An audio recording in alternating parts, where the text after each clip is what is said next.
Assalamualaikum warahmatullahi wabarakatuh. Alhamdulillahirabbil alamin. Alladzi nahmaduhu wa nasta'inuhu wa nastaghfiruh. Wa na'udzubillahi min syururi anfusina wa min sayyiati a'malina. May yahdihillahu fala mudhillalah wa may yudlil falan tajida lahu waliyyan mursyida.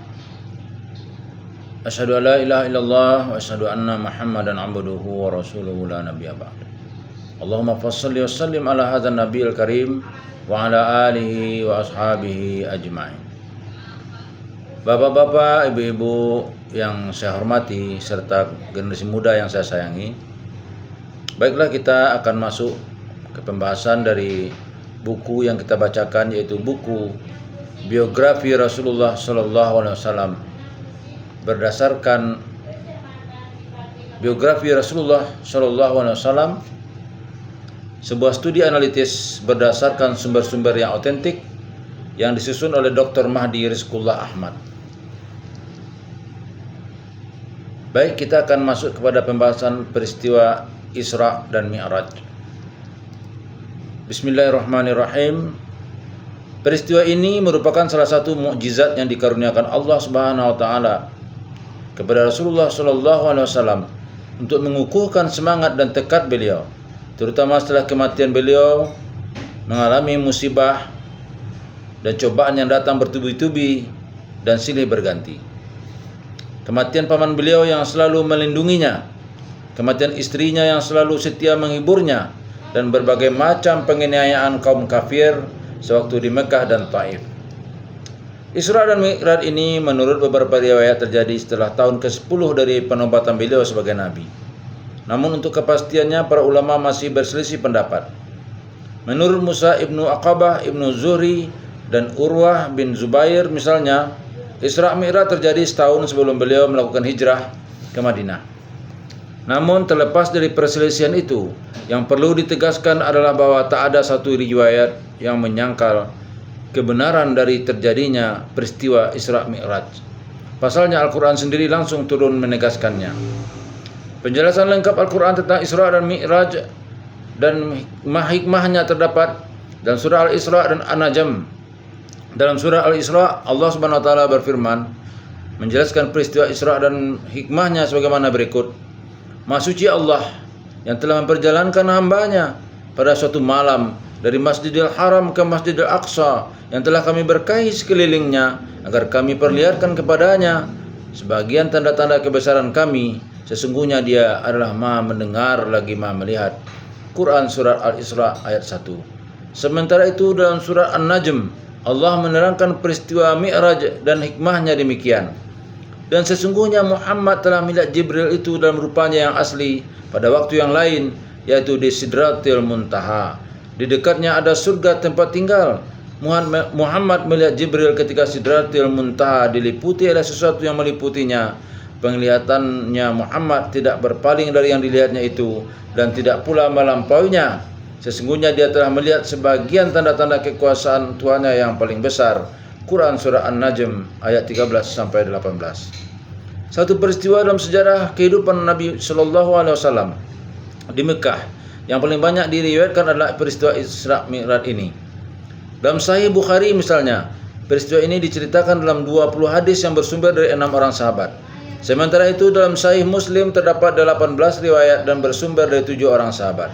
Namun perlu diketahui bahwasanya setiap satu riwayat umumnya hanya meriwayatkan satu atau beberapa bagian dari peristiwa Isra Mi'raj ini.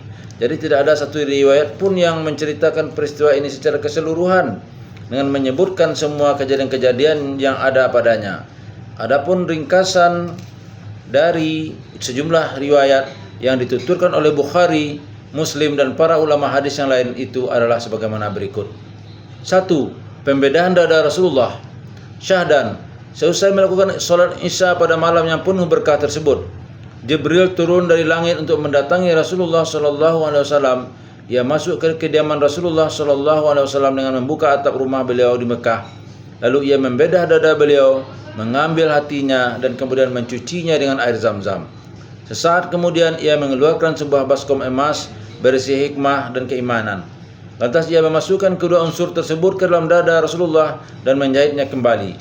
Setelah itu Jibril menggandeng tangan beliau dan membawanya naik ke langit. 2. Peristiwa Isra. Anas radhiyallahu an menuturkan, Rasulullah SAW bersabda, ia atau Jibril mendatangiku bersama seekor burak, sebangsa hewan berwarna putih, tubuhnya lebih besar dari keledai, tetapi juga kecil biwal anak kuda. Kukunya terlihat jelas di setiap ujung-ujung jarinya. Lalu aku menaikinya dan ia membawaku hingga sampai di Bait Al-Maqdis. Aku menambatkannya di tempat para nabi biasa menambatkan binatang kendaraan mereka. Kemudian aku masuk ke dalam masjid dan melakukan solat sebanyak 2 rakaat. Saat aku keluar dari masjid, Jibril menghampiriku dengan membawa segelas minuman keras dan secangkir susu untukku. Namun aku memilih susu. Maka Jibril berkata, engkau telah memilih fitrah. Rasulullah bersabda, lalu Jibril membawaku naik. Riwayat lain menuturkan, Rasulullah melakukan solat bersama para nabi sebelum mi'raj atau naik ke langit. Arkian, sesampainya di Baitul Maqdis, Allah menurunkan Adam dan para nabi yang lainnya untuk solat bersama Muhammad SAW. Adapun yang mengimami malam itu adalah Rasulullah SAW. 3. Peristiwa Mi'raj. Kemudian Rasulullah bersama Jibril naik ke langit-langit. Di setiap langit Jibril selalu minta dibukakan dan ditanya, siapakah yang bersamamu? Jibril menjawab, Muhammad. Lalu ia dipersilakan masuk bersama Rasulullah SAW di langitnya dunia. Rasulullah berjumpa dengan Adam. Di langit tingkat kedua berjumpa dengan Isa dan Yahya. Di langit tingkat ketiga bertemu Yusuf alaihissalam. Di langit keempat berjumpa dengan Idris. Di langit kelima berjumpa dengan Harun alaihissalam. Di langit keenam beliau bertemu dengan Musa alaihissalam. Di langit ketujuh beliau berjumpa dengan Nabi Ibrahim alaihissalam yang tengah bersandar ke Bait Al-Ma'mur. Setelah itu Rasulullah SAW naik ke Sidratul Muntaha. Di tempat itu Allah mewajibkan kepadanya dan umatnya untuk salat sebanyak 50 waktu dalam 1 hari 1 malam. Lalu beliau turun kembali dan berjumpa lagi dengan Musa alaihissalam. Maka Nabi Musa bertanya kepada Rasulullah SAW, apa yang telah diwajibkan Tuhanmu kepadamu, kepada umatmu? Rasulullah pun menjawab apa adanya. Lantas Musa pun menyarankan beliau untuk kembali menghadap Allah dan meminta keringanan. Karena itu Rasulullah SAW kembali menghadap Allah dan meminta keringanan. Maka Allah mengurangi jumlah tadi menjadi 45 waktu dalam sehari semalam. Demikianlah setiap kali turun Musa bertanya kepada Rasulullah SAW, meminta beliau untuk meminta keringanan. Hal itu terjadi karena berkali-kali hingga Allah SWT mengurangi jumlah kewajiban salat itu menjadi 5 waktu dalam sehari semalam. Namun jumlah tersebut menurut Musa masih terlalu berat bagi umat Muhammad, maka ia meminta Rasulullah untuk kembali lagi kepada Allah untuk menguranginya lagi. Namun Rasulullah menjawab, aku telah memintanya kepada Tuhanku berulang kali hingga diriku malu. Baru saja Rasulullah SAW berhenti berbicara, tiba-tiba terdengar sebuah suara berseru, aku telah menetapkan putusanku dan telah meringankannya untuk hamba-hambaku. Sedangkan dalam riwayat Anas dari Abu Azhar, tepatnya setelah penyebutan hal-hal yang terjadi di beberapa tingkatan langit itu, dituturkan Rasulullah SAW berkata, kemudian Jibril naik bersamaku hingga sampai sebuah tingkatan di mana aku dapat mendengar suara pena. Setelah itu disebutkan kisah tentang turunnya kewajiban salat. Disebutkan setelah itu Rasulullah berkata, kemudian Jibril naik lagi bersamaku hingga sampai di Sidratul Muntaha, sebuah tempat yang diselimuti oleh warna-warna yang aku sendiri tidak tahu apa yang namanya. Kemudian Jibril membawaku masuk dalam surga. Terlihat olehku di dalamnya terdapat untayan mutiara dan debunya berupa minyak misik. Terkait dengan peristiwa ini, Nawawi pernah membahas masalah perjumpaan langsung Rasulullah SAW dengan Allah Subhanahu Wa Taala saat melakukan mi'raj dan perselisihan para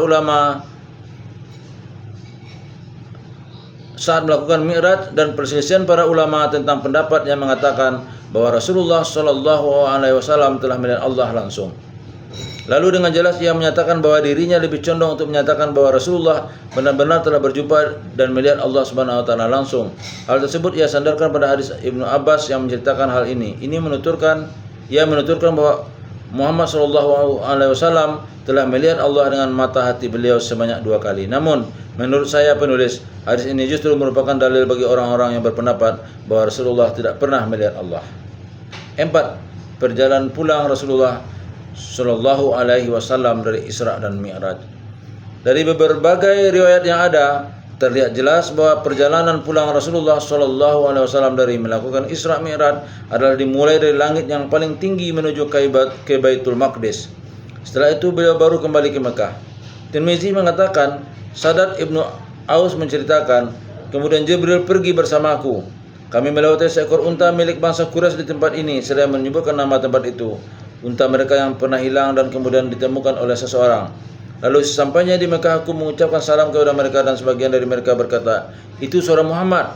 Setelah itu aku mendatangi sahabat-sahabatku sebelum subuh di Mekah. Seperti dikatakan, kendaraan yang digunakan Rasulullah dalam melakukan Isra adalah burak.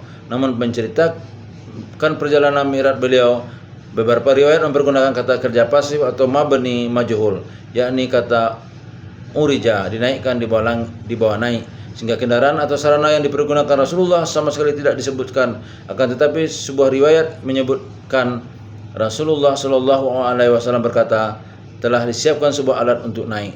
Tentang hal ini Ibnu Katsir mengatakan alat itu adalah tangga. Jadi Rasulullah Shallallahu Alaihi Wasallam naik ke atas langit dengan mempergunakan tangga tersebut dan bukan dengan burak sebagaimana diyakini banyak orang.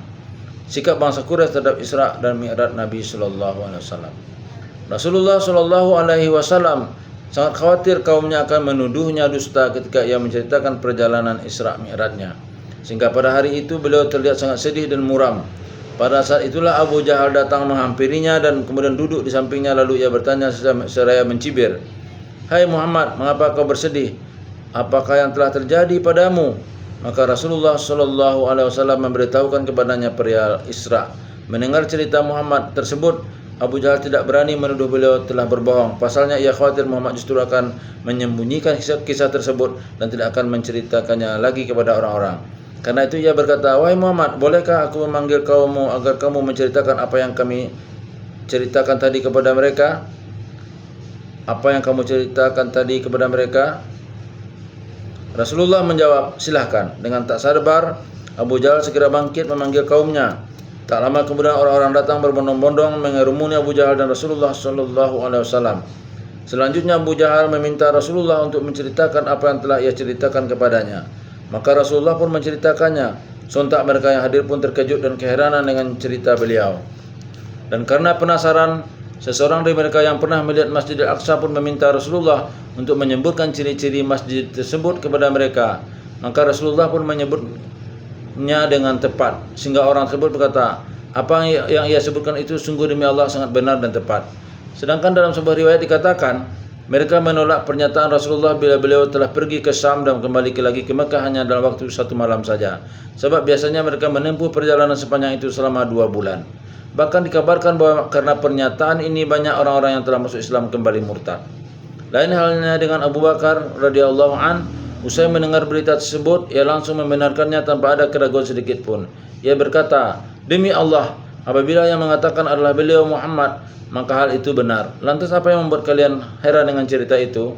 Demi Allah, sekalipun beliau mengabarkan kepadaku bahwa sebuah berita telah datang kepadanya dari langit ke bumi dalam sesaat pun, baik pada waktu malam atau siang, niscaya aku membenarkannya. Padahal bukankah hal itu lebih mengherankan dari yang kalian dengar saat ini?" Kemudian Abu Bakar menghampiri Rasulullah dan meminta beliau untuk menceritakan kisah perjalanannya malam itu. Disebutkan setiap kali Rasulullah Shallallahu Alaihi Wasallam selesai menceritakan sesuatu, Abu Bakar selalu berkata, "Aku mempercayainya dan aku bersaksi bahwa engkau adalah utusan Allah." Maka akhirnya Rasulullah Shallallahu Alaihi Wasallam berkata, "Wahai Abu Bakar, engkau adalah orang yang sangat percaya atau As-Siddiq." Sejak itu Abu Bakar pun dipanggil dengan nama As-Siddiq.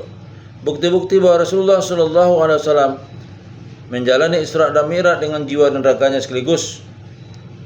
Al-Qadi Iyad mengatakan, para ulama berselisih pendapat tentang hakikat Isra dan Mi'raj yang dijalani oleh Rasulullah Shallallahu Alaihi Wasallam. Menurut sementara kalangan, Isra Mi'raj dan segala hal yang terjadi di dalamnya tersebut dialami oleh Rasulullah dalam mimpi.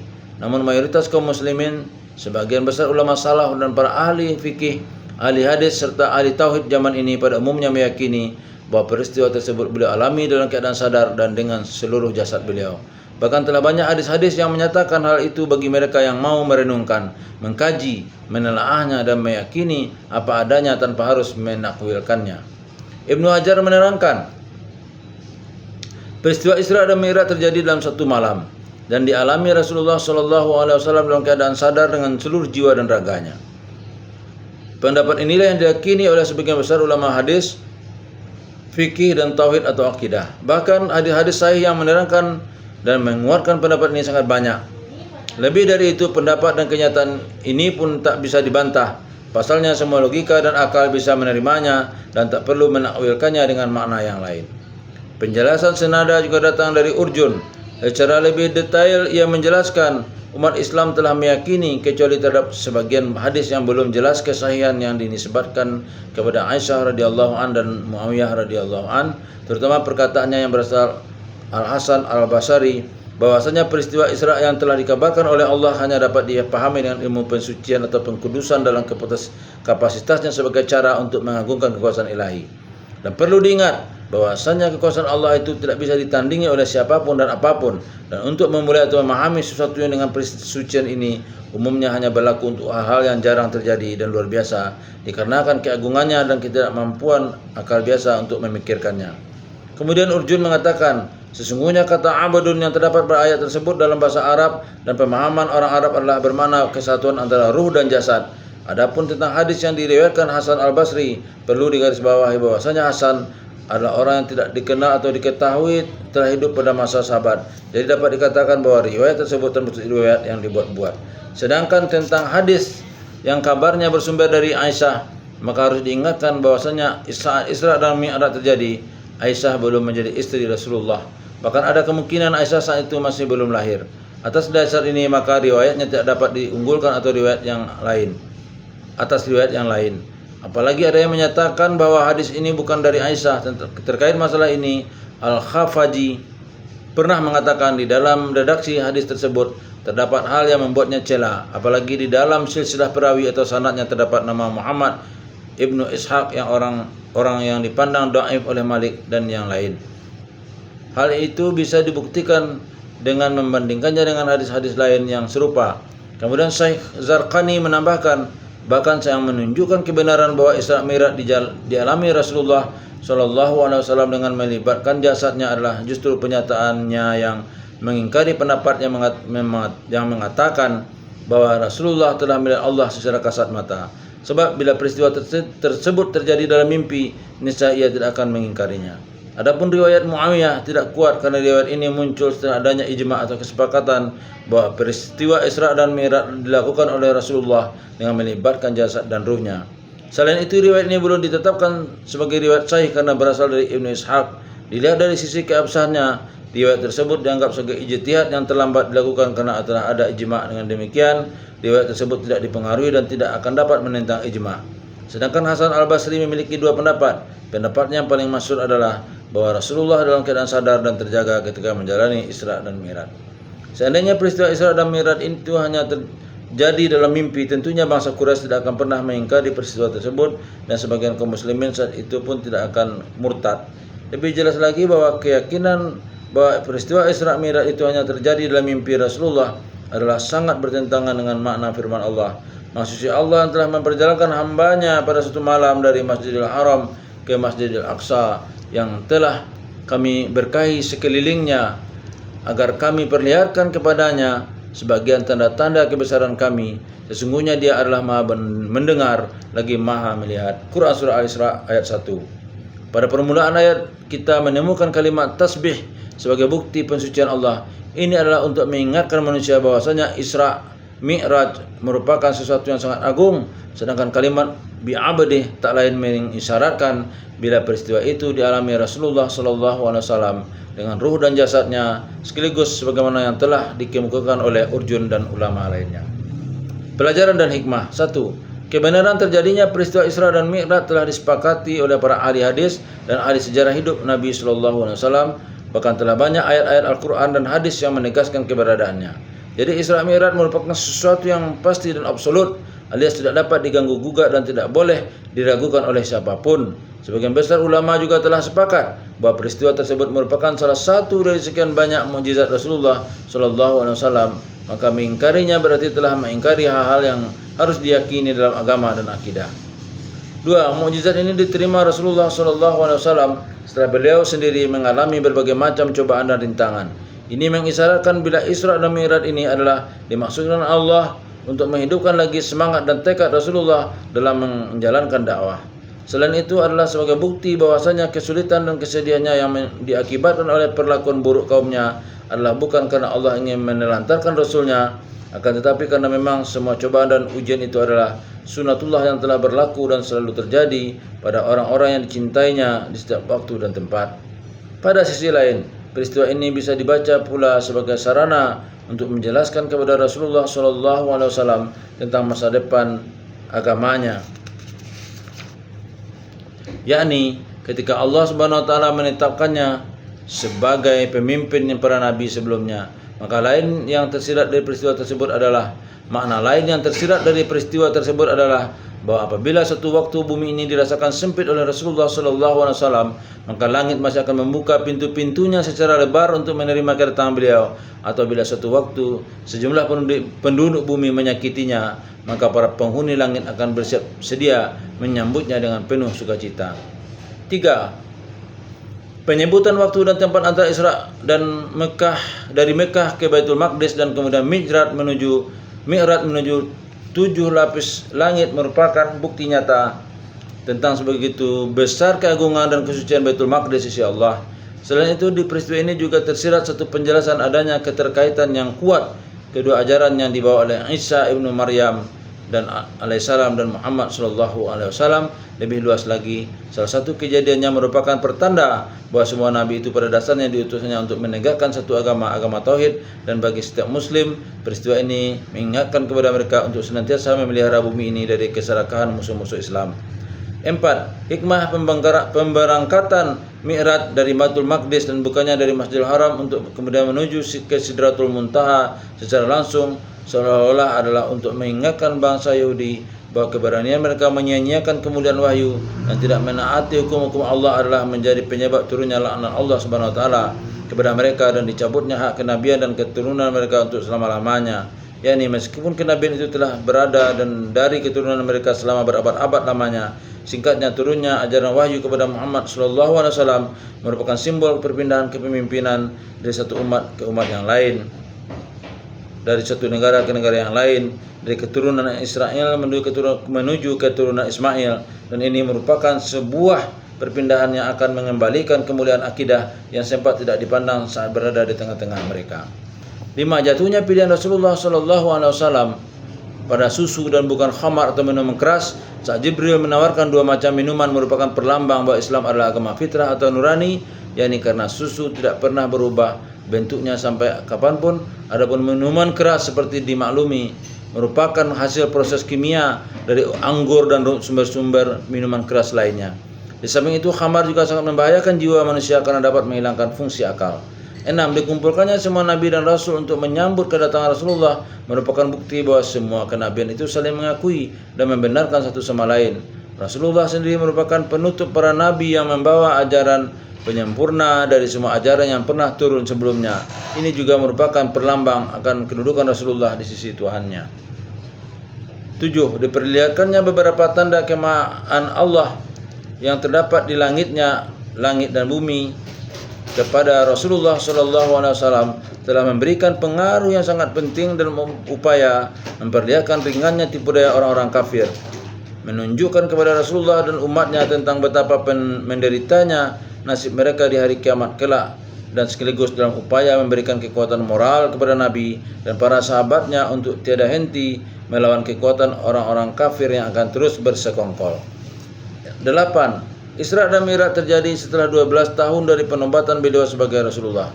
Fakta ini membuktikan bahwa berbagai hal yang luar biasa dan mukjizat yang diturunkan kepada Rasulullah SAW adalah semata-mata sebagai penghormatan dan kasih sayang Allah terhadap beliau dan bukan untuk mematahkan jalur atau proses berpikir akal biasa. Hal ini memang berbeda dengan mukjizat yang diturunkan kepada beberapa nabi sebelumnya, seperti yang diberikan kepada Nabi Musa. Mukjizat yang diberikan kepada mereka ini pada umumnya lebih dimaksudkan untuk memaksa umatnya mengakui kebenaran wahyu kenabian.